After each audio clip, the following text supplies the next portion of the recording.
এবার আমি যে বিষয়টি নিয়ে আলোচনা করব সেটি হচ্ছে কলিগেটিভ বা সংখ্যাগত ধর্ম বা সমাবর্তী ধর্ম। দ্রবণের যেসব ধর্ম দ্রবণে দ্রবীভূত দ্রাবের প্রকৃতির উপর নির্ভর করে না কিন্তু দ্রাবের সংখ্যার উপর নির্ভর করে, সেই ধর্মগুলোকে দ্রবণের সংখ্যাগত ধর্ম বলা হয়। তাহলে সংখ্যাগত ধর্ম বা কলিগেটিভ ধর্ম বা সমাবর্তী ধর্ম এটি হচ্ছে দ্রাবের প্রকৃতির উপর কিন্তু নির্ভর করবে না, কিন্তু দ্রাবের সংখ্যার উপর নির্ভর করবে। এমন কি কি ধর্ম রয়েছে সংখ্যাগত ধর্ম? এমন সাধারণত 4টি ধর্ম রয়েছে। একটি হচ্ছে হলো বাষ্পচাপের আপেক্ষিক অবনমন, স্ফুটনাঙ্কের উন্নয়ন,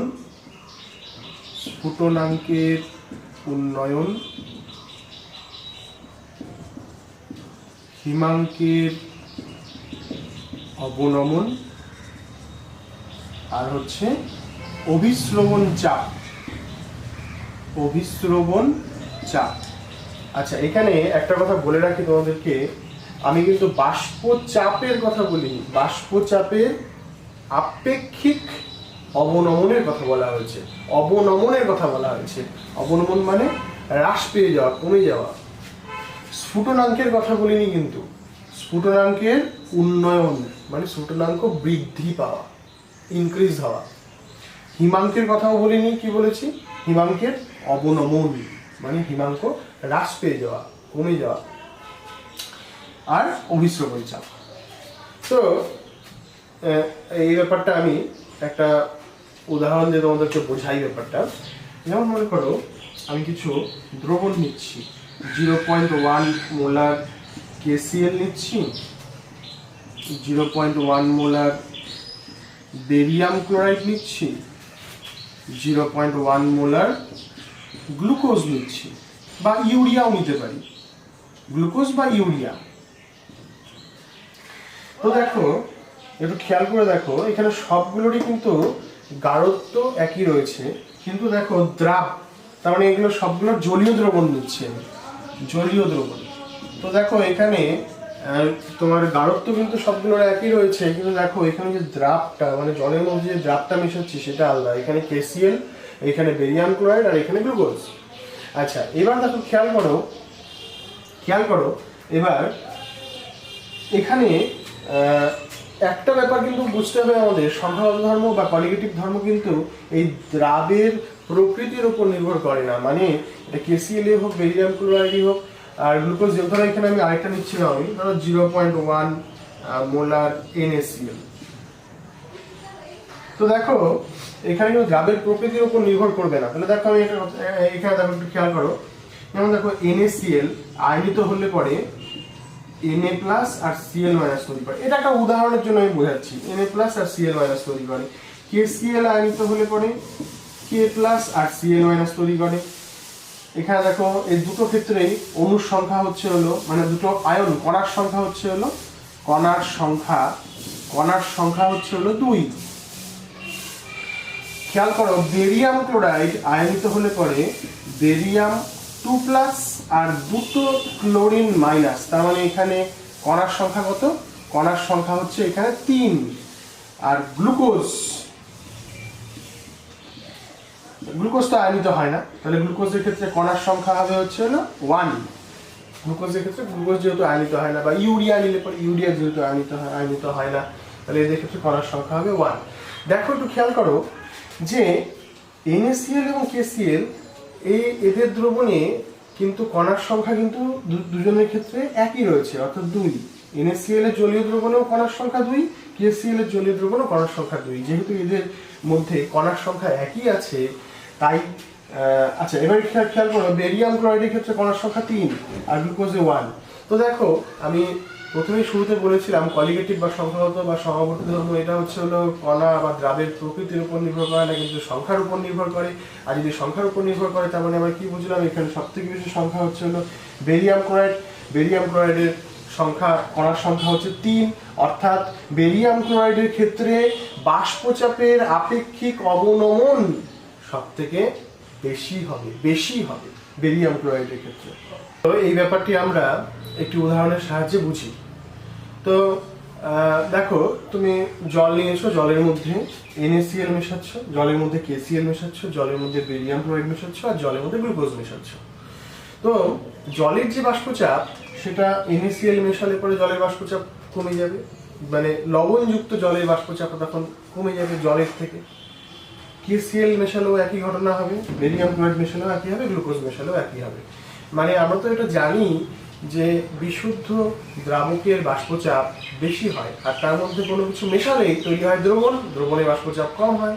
তো স্বাভাবিকভাবেই যদি আমি ধরে নিই যে জলের বাষ্পচাপ হচ্ছে 100, ধরে নিচ্ছি জলের বাষ্পচাপ হচ্ছে মানে জলের বাষ্পচাপ হচ্ছে 100, সেই জলের মধ্যে তুমি যখনই NaCl মেশাচ্ছ তখন কি হবে, বাষ্পচাপের অবনমন ঘটবে, হ্রাস ঘটবে, আর এই হ্রাসের পরিমাণটা বেরিয়াম ক্লোরাইডের ক্ষেত্রে হাইয়েস্ট হবে। মানে এই মনে করো এখানে কতখানি কমে গেল বেরিয়াম ক্লোরাইডের ক্ষেত্রে, মনে করো 100 থেকে কমে গেল, বেরিয়াম ক্লোরাইডের ক্ষেত্রে হ্রাস কতখানি হবে, মনে করো হ্রাস হবে 10 ইউনিট, 10 ইউনিট কমে গেল। তাহলে বেরিয়াম ক্লোরাইডের জলীয় দ্রবণের বাষ্পচাপ কি হবে তখন, 90 ইউনিট হবে। NaCl আর KCl এর ক্ষেত্রে, NaCl আর KCl এর জলীয় দ্রবণের ক্ষেত্রে এই বাষ্পচাপের অবনমনটা সমান হবে। ধরো 100 থেকে মনে করো এখানে 5 ইউনিট কমলো, তাহলে 95 বাষ্পচাপ, নতুন বাষ্পচাপ। 100 থেকে এর ক্ষেত্রেও সমান হবে, 5 ইউনিট কমলো, 95। একটু খেয়াল করে দেখো, 100টা কার বাষ্পচাপ, 100টা হচ্ছে বিশুদ্ধ জলের বাষ্পচাপ। 5 ইউনিট কেন কমলো, কারণ জলের মধ্যে আমি NaCl বা KCl মিশিয়েছি, দ্রবণের বাষ্পচাপ কম হয়। খেয়াল করে দেখো, বেরিয়াম ক্লোরাইডের ক্ষেত্রে বাষ্পচাপের এই হ্রাসটা বেশি হয়েছে, 10 ইউনিট, আর NaCl KCl এর ক্ষেত্রে বাষ্পচাপের হ্রাসটা এই বেরিয়াম ক্লোরাইডের তুলনায় কম হয়েছে। গ্লুকোজের ক্ষেত্রে হ্রাসটা আরো কম হবে, তার মানে গ্লুকোজের ক্ষেত্রে তখন বাষ্পচাপের হ্রাসটা, ধরো তোমার এখানে হচ্ছে 1 ইউনিট মাত্র হ্রাস, 99। তাহলে এবার যেখানে হ্রাস বেশি হলো, যেরকম বেরিয়াম ক্লোরাইডের ক্ষেত্রে দেখো বাষ্পচাপের হ্রাস বেশি, তাহলে বেরিয়াম ক্লোরাইডের জলীয় দ্রবণের বাষ্পচাপ কিন্তু খেয়াল করে দেখো সবার থেকে কম। তার মানে যার বাষ্পচাপের আপেক্ষিক অবনমনটা বেশি হবে তার বাষ্পচাপও কিন্তু কমই হবে, আর যার ক্ষেত্রে বাষ্পচাপের আপেক্ষিক অবনমন, এই যে অবনমন, এটা যার ক্ষেত্রে কম, তার দেখো নতুন যে বাষ্পচাপটা তৈরি হবে, দ্রবণের যে নতুন বাষ্পচাপ হবে সেটা কিন্তু অনেক বেশি হবে। যার মানে কমার মানটা, মানে যে কমেছে যে মাইনাস যেটা হচ্ছে সেটা যার ক্ষেত্রে কম, তার তো অবশ্যই বাষ্পচাপ বেশি হবে, আর যে ক্ষেত্রে মাইনাস বেশি হয়ে গেল সেক্ষেত্রে কি বাষ্পচাপ তো কম হবেই। আচ্ছা, ঠিক একই রকম ভাবে আমি যদি স্ফুটনাঙ্কের উন্নয়নের কথা বলি, স্ফুটনাঙ্কের উন্নয়ন এই দ্রবণগুলোর ক্ষেত্রে তুলনা করি, স্ফুটনাঙ্কের উন্নয়ন মানে হচ্ছে বৃদ্ধি পাওয়া। তাহলে বেরিয়াম ক্লোরাইডের ক্ষেত্রে কণার সংখ্যা বেশি, তাহলে উন্নয়নও বেশি হবে। উন্নয়ন বেশি হয় মানে কি, ধরো জলের স্ফুটনাঙ্ক মনে করো আমি এক্সাম্পল দিয়ে বলছি, স্ফুটনাঙ্ক মনে করো জলের ধরো 100 ডিগ্রি সেন্টিগ্রেড, এই যে 100 ভ্যালুগুলো লিখেছি সেটা ধরেই আমি এক্সাম্পল দিয়ে বলছি। জলের স্ফুটনাঙ্ক মনে করো 100, জলের মধ্যে যখনই বেরিয়াম ক্লোরাইড মেশালে তখন কি হলো, স্ফুটনাঙ্কের উন্নয়ন হবে, স্ফুটনাঙ্কটা বৃদ্ধি পাবে। তার মানে কি, তখন তার নতুন স্ফুটনাঙ্ক হবে হচ্ছে 110। আচ্ছা, KCl NaCl এর ক্ষেত্রে এই উন্নয়নটা, বৃদ্ধিটা বেরিয়াম ক্লোরাইডের তুলনায় কম হবে। তার মানে KCl NaCl এর ক্ষেত্রে এখানে কত ইউনিট বাড়বে, 5 ইউনিট বাড়বে। ধরো মানে 5 ইউনিট বললাম, সেটা বেরিয়াম ক্লোরাইডের 10 ইউনিটের থেকে কম। কেন কম, কারণ এখানে কণার সংখ্যাও কম। তাহলে নতুন এদের স্ফুটনাঙ্ক কি হবে, স্ফুটনাঙ্ক হচ্ছে 105, এইটা স্ফুটনাঙ্ক সেম, কারণ কণার সংখ্যা সেম, 105। আচ্ছা, গ্লুকোজের ক্ষেত্রে উন্নয়ন সব থেকে কম হবে, ধরো 1 ইউনিট উন্নয়ন হচ্ছে, নতুন যে স্ফুটনাঙ্কের উন্নয়ন হবে হয়ে নতুন যে স্ফুটনাঙ্কটা হবে সেটা হচ্ছে 101। তার মানে বেরিয়াম ক্লোরাইডের জলীয় দ্রবণের স্ফুটনাঙ্ক দেখো হাইয়েস্ট 110, স্ফুটনাঙ্ক হাইয়েস্ট, দ্রবণের স্ফুটনাঙ্ক হাইয়েস্ট, আর এই 100টা কিসের ছিল, জলের ছিল, শুধু জলের। আর সব থেকে লোয়েস্ট স্ফুটনাঙ্ক কার? গ্লুকোজের। যদি বলি স্ফুটনাঙ্কের উন্নয়ন সব থেকে কার হাইয়েস্ট হলো? উন্নয়নটা বেরিয়াম ক্লোরাইডের সব থেকে লোয়েস্ট উন্নয়ন কার হলো? গ্লুকোজের। এবার আমি চলে আসি হিমাঙ্কের অবনমনের ক্ষেত্রে। তাহলে হিমাঙ্কের অবনমন মানে অবনমন মানে কি? হ্রাস পেয়ে যাওয়া, অনেকটা ওরকম ব্যাপারই, খালি সাইনগুলো চেঞ্জ করে দিচ্ছি। তাহলে বেরিয়াম ক্লোরাইড এর দ্রবণের যে হিমাঙ্কের অবনমন মানে কমে যাওয়া, মাইনাস হওয়া, সেটা সব থেকে বেশি হবে। তাহলে আলটিমেটলি হিমাঙ্ক হবে 90। আমি যদি ধরে নিই যে 100 ইউনিট হচ্ছে জলের হিমাঙ্ক, যদি ধরে নিই 100 তো নয় জলের হিমাঙ্ক আমরা জানি, কিন্তু আমি ধরে নিচ্ছি এক্সাম্পল, আমি এটা বোঝানোর জন্য বলছি। তাহলে 100 থেকে তাহলে কি এখানে মাইনাসটা অবনমন মানে হ্রাস, হিমাঙ্কের হ্রাস। ধরো হিমাঙ্ক 100, তাহলে এখানে হ্রাস কতখানি হ্রাস হচ্ছে? 10 ইউনিট হ্রাস হয়ে যাবে বেরিয়াম ক্লোরাইডের ক্ষেত্রে। কেন? সব থেকে হাইয়েস্ট হ্রাস হবে, 10 ধরছি এর জন্য, অন্য যে কোনো ইউনিটই হতে পারে, আমি বোঝানোর জন্য 10 বলছি। তাহলে 100 থেকে 10 90, তাহলে বেরিয়াম ক্লোরাইডের হিমাঙ্ক হবে তখন 90, বেরিয়াম ক্লোরাইডের জলীয় দ্রবণের হিমাঙ্ক হবে 90। গ্লুকোজের ক্ষেত্রে সেটা হবে হচ্ছে 99। NaCl আর KCl এর ক্ষেত্রে তখন নতুন NaCl আর KCl এর জলীয় দ্রবণের ক্ষেত্রে নতুন হিমাঙ্ক হবে 95। তার মানে দেখো, যার ক্ষেত্রে হিমাঙ্কের অবনমন বেশি হলো, অবনমন বেশি, তার হিমাঙ্ক কিন্তু সব থেকে কম। দেখো সবার থেকে কম হিমাঙ্ক। অবনমন বেশি, হিমাঙ্ক কম। অবনমন বেশি, হিমাঙ্ক কম। আবার দেখো অবনমন কম, যেমন গ্লুকোজের ক্ষেত্রে হিমাঙ্ক বেশি, সব থেকে বেশি হিমাঙ্ক। ঠিক অপোজিট রিলেশন এখানে। অভিস্রবণ চাপ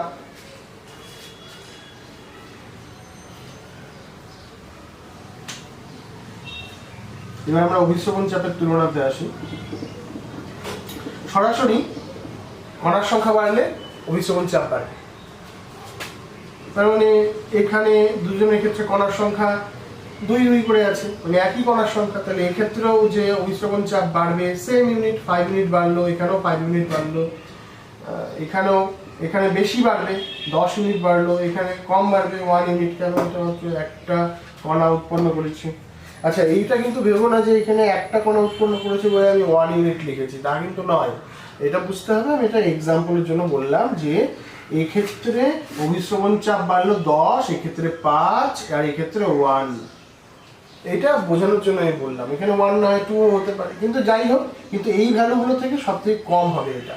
মানে এই ভ্যালুগুলো যে পরিমাণ করে বাড়লো, বৃদ্ধি পেল, তার থেকে কিন্তু এই ভ্যালুটা সব থেকে কম হবে। এখানে ধরো যদি আমি বলি এটা 50 ইউনিট বাড়লো, তাহলে এটা ধরো 30 ইউনিট বাড়বে, এটা 10 ইউনিট বা 15 ইউনিট বাড়বে, মানে মোট কথা কম বাড়বে আর কি। তাহলে অভিস্রবণ চাপের ক্ষেত্রে যার ক্ষেত্রে কণার সংখ্যা বেশি, তার অভিস্রবণ চাপও বেশি। যার ক্ষেত্রে কণার সংখ্যা কম, তার অভিস্রবণ চাপও কম। আবার এই দুজনের ক্ষেত্রে অভিস্রবণ চাপ সেম আসবে।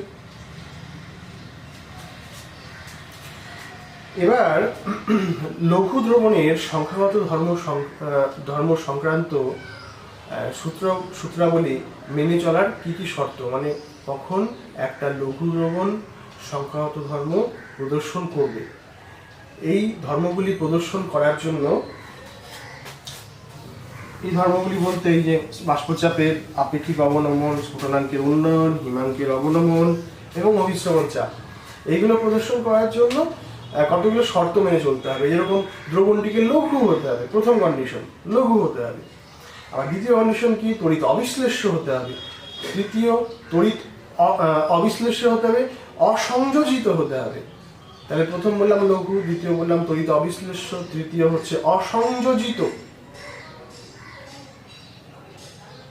অনুদ্বায়ী হতে হবে পরে কন্ডিশন, এবং কঠিন প্রকৃতির হতে হবে তারপরে কন্ডিশন।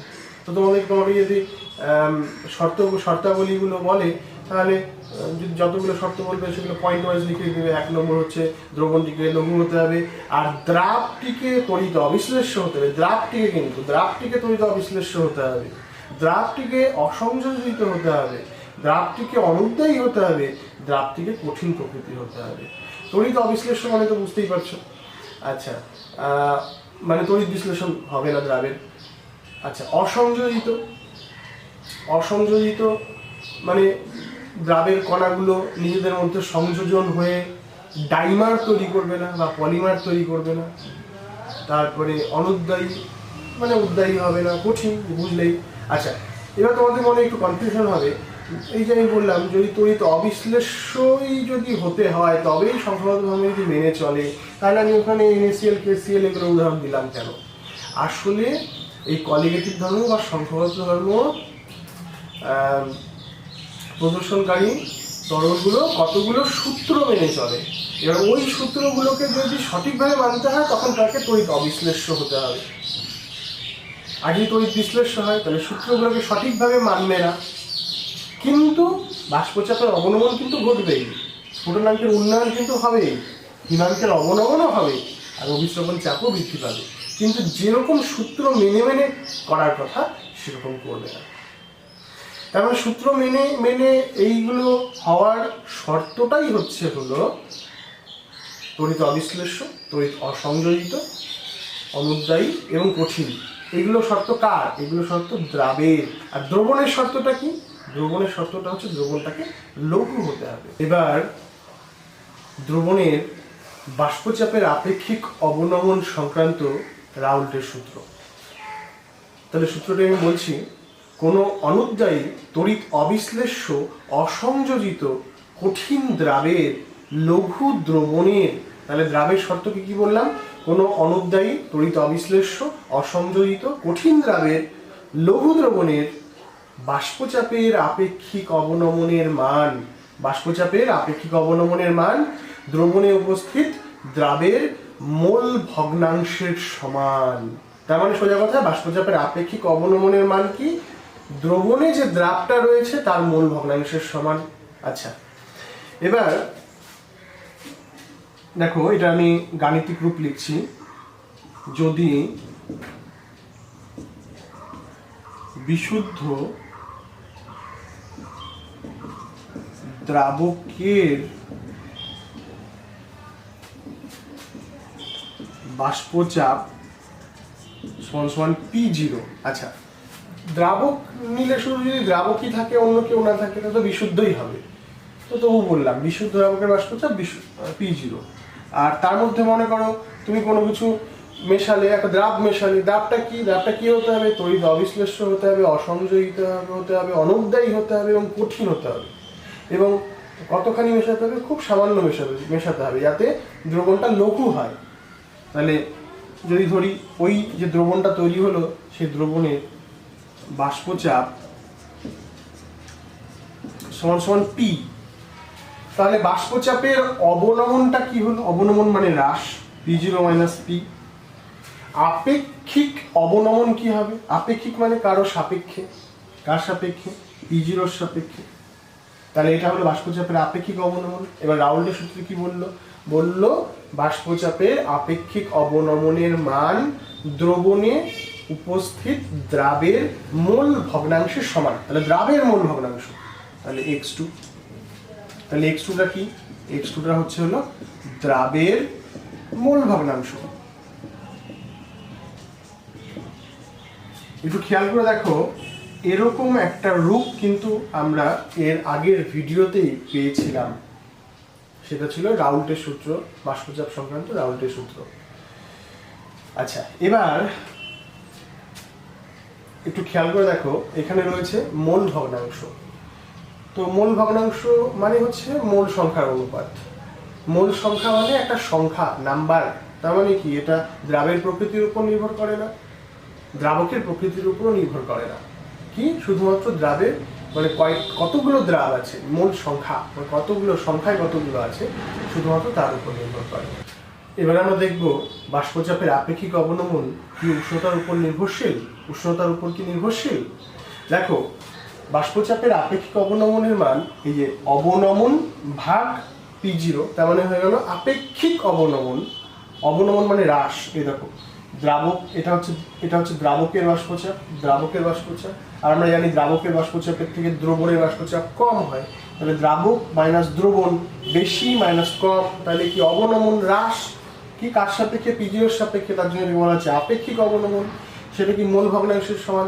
আচ্ছা, এবার দেখো, আমরা কি দেখলাম? যে বাষ্পচাপের আপেক্ষিক অবনমনের মান দ্রাবের মোল ভগ্নাংশের সমান। এবার মোল ভগ্নাংশ রাশিটা তো উষ্ণতা নিরপেক্ষ, মোল ভগ্নাংশ মানে কি মোল সংখ্যার অনুপাত, তার মানে বাষ্পচাপের আপেক্ষিক অবনমন কিন্তু উষ্ণতার উপর নির্ভরশীল নয়। বাষ্পচাপের আপেক্ষিক অবনমন একটি সংখ্যাগত ধর্ম। এটির ব্যাখ্যাটা কি করে দেবো আমরা? তো ধরা যাক আমি একটি দ্রবণ বানাচ্ছি, দুটো দ্রবণ বানাচ্ছি, সমমোলার দুটো দ্রবণ বানাচ্ছি, সমমোলার। কি একটা দ্রবণের মধ্যে মনে করো এ দ্রাব মেশাচ্ছি, আরেকটা দ্রবণের মধ্যে মনে করো বি দ্রাব মেশাচ্ছি। তাহলে আমি দুটো দ্রবণ বানাচ্ছি সমমোলার, একটা হচ্ছে এ দ্রাব দিয়ে দ্রবণ, আরেকটা হচ্ছে বি আরেকটা দ্রাব রয়েছে তার দ্রবণ। সমমোল পরিমাণ, তার মানে এটা যত মোল নিচ্ছি এটা তত মোল। এবার দ্রাবগুলোর প্রকৃতি কি? দ্রাবগুলো দুটোই হচ্ছে হলো তড়িৎ অবিশ্লেষ্য, অসংযোজিত, অনুদ্বায়ী এবং কঠিন প্রকৃতি। এবং দ্রবণের প্রকৃতি কি? দ্রবণটা হচ্ছে লঘু। তাহলে যদি এরকম দুটো দ্রবণ বানাই আমি, তাহলে এটা দিয়ে একটা দ্রবণ হবে আর এটা দিয়ে আরেকটা দ্রবণ হবে। তাহলে দেখা যাবে এই দুটো দ্রবণের ক্ষেত্রেই বাষ্পচাপের যে আপেক্ষিক অবনমন হচ্ছে সেই অবনমনটা একই হবে, সমান হবে। অর্থাৎ বাষ্পচাপের আপেক্ষিক অবনমনের মান দ্রাবের প্রকৃতির উপর নির্ভর করে না, শুধুমাত্র দ্রাবের সংখ্যার উপর নির্ভর করে বা কণার সংখ্যার উপর নির্ভর করে। তাই বাষ্পচাপের আপেক্ষিক অবনমন একটি সংখ্যাগত ধর্ম। এবার বাষ্পচাপের আপেক্ষিক অবনমন এর সাহায্যে দ্রাবের আণবিক গুরুত্ব নির্ণয় করা যায়। এটা হচ্ছে এর খুব বড় একটা অ্যাপ্লিকেশন। কেমন? তাহলে এর সাহায্যে আমরা দ্রাবের আণবিক ওজন নির্ণয় করব।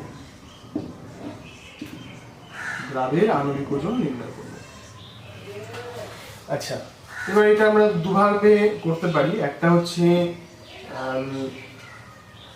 ধরো দ্রাবের গাঢ়ত্ব খুব কম, মানে তুমি যে দ্রাবটা নিয়েছো সেই দ্রাবের পরিমাণটা খুব কম, যদি দ্রাবের পরিমাণটা খুব কম হয়। আচ্ছা, এবার দেখো লিখছি, ধরি ধরো দ্রাবের ওজন কি W2, দ্রাবের আণবিক ওজন কত? দ্রাবের আণবিক ওজন M2। তাহলে দ্রাবের ওজন W2, দ্রাবের আণবিক ওজন M2। এবার দ্রবণ তৈরি হয়েছে, তাহলে দ্রাব এবং দ্রাবকের ওজন ধরো W1। আমি এর আগে তোমাদের একটু বলেছিলাম যে দ্রাবকের ক্ষেত্রে আমরা সাধারণত 1টা ব্যবহার করব, W1। আর দ্রাবকের আণবিক ওজন মনে করো M2। তাহলে আমরা এই বাষ্পচাপের আপেক্ষিক অবনমন সংক্রান্ত রাউল্টের সূত্র থেকে আমরা কি বলতে পারি?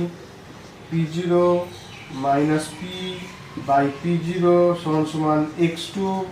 x2 মানে হচ্ছে হলো দ্রাবের মোল ভগ্নাংশ। দ্রাবের মোল ভগ্নাংশ মানে কি? দ্রাবের মোল ভগ্নাংশ মানে হচ্ছে হলো দ্রাবের মোল সংখ্যা ভাগ মোট মোল কার N1 + N2। N2টা হচ্ছে হলো দ্রাবের মোল সংখ্যা হচ্ছে N2, আর N1টা হচ্ছে দ্রাবকের মোল সংখ্যা। N1 + N2 হচ্ছে মোট মোল সংখ্যা। আর আমরা তো এটা জানি যে N2 মানে মোল সংখ্যা মানে হচ্ছে ওজন ভাগ আণবিক ওজন। তাহলে N2টা কার? N2 মানে হচ্ছে দ্রাবের, তাহলে দ্রাবের ওজন হচ্ছে W2, আণবিক ওজন হচ্ছে M2। আর N1 কার? দ্রাবকের ওজন হচ্ছে হলো W1, আণবিক ওজন হচ্ছে M1। আচ্ছা, এবার দেখো আমি প্রথমে কিছু অ্যাপ্রক্সিমেশন করে নিই, তারপরে এই ভ্যালুগুলো বসাবো। তাহলে যদি দেখো আমি কি বলছি, দ্রাবের গাঢ়ত্ব খুব কম, তার মানে দ্রাবের সংখ্যা বা পরিমাণ খুব কম। তার মানে কি দ্রাবের যে মোল সংখ্যা সেই N2টা গ্রেটার n2টা লেস দেন n1, মানে n1 এর থেকে অনেক কম n2 ভ্যালু। তাহলে সেক্ষেত্রে আমরা একটা অ্যাপ্রক্সিমেশন করতে পারি যে n1 প্লাস n2টা হচ্ছে হলো অ্যাপ্রক্সিমেটলি n1। তাহলে আমার গিয়ে কি দাঁড়ালো, সুতরাং p0 minus p by p0 সমান সমান n2 বাই n1। এবার আমি এই জায়গাটা একটু মুছে নিই।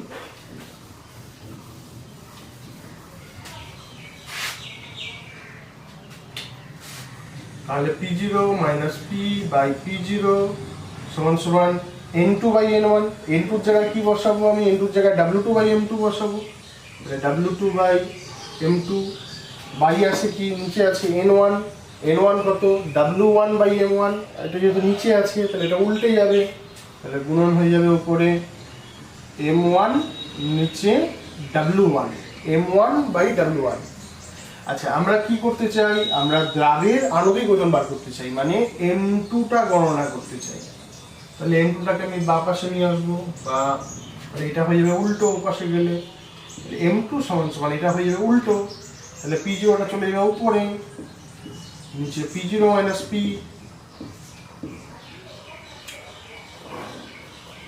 গুণন w2 গুণন m1 বাই w1। তার মানে এই ফর্মুলার সাহায্যে আমরা খুব সহজেই দ্রাবের আণবিক ওজন গণনা করতে পারি। এটা কখন, যখন দ্রাবের গাঢ়ত্ব খুব কম।